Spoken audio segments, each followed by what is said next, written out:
Space x কোম্পানির মালিক Elon মাস্ককে কে না চেনে?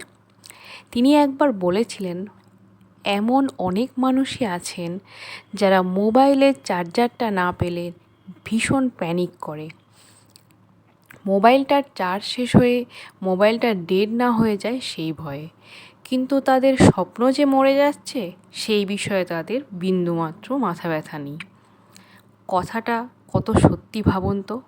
ইয়ং জেনারেশনের একাংশ ডুবে আছে সোশ্যাল মিডিয়া আর রিলস নিয়ে। না হলে সামাই রায়না, রণবীর আলাহাবাদিয়া এদের নিয়ে চলছে তামাম কন্ট্রোভার্সি।